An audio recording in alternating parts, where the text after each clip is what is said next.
V knjižnici Josipa Vošnjaka Slovenska Bistrica so v ponedeljek pripravili pogovorni večer z Aljošo Bagolo. Najbolj nagrajevani slovenski oglaševalski kreativec na domačih in svetovnih oglaševalskih festivalih je obiskovalcem povedal marsikaj zanimivega o svoji izkušnji izgorelosti.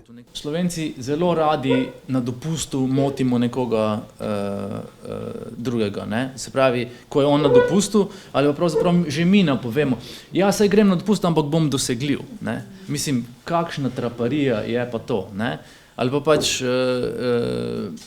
ne vem, ko sem še bil v podjetju in tam, ne vem, se stankujemo na upravah največjih podjetij v Sloveniji, ne, in tam pač rečejo, ja, sej, jaz bom dosegljiva, itak imam računalnik, pa veš, pol sem na plaži malo, pa tipkam, pa gledam, da se otrok ne utopi, in ti kar pošli, ti kar poklič, tak, o moj bog, ne, pravzaprav, kako smo neprizanesljivi do sebe in en do drugega, ne.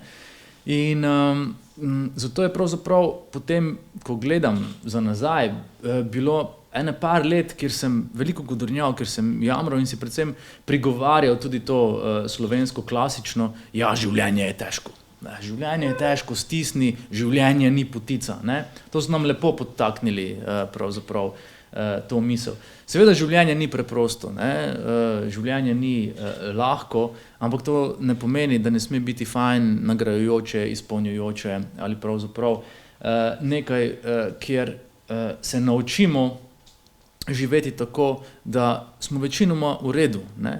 In mi pravzaprav nenehno, tudi zaradi zgodovinske pogojenosti, pričakujemo, da bo bič počil in da se nam bo na hrbtu koža razpočila in rekli si bomo, to smo si res zaslužili, ne, ker nismo bili pridni, ubogljivi in tako dalje.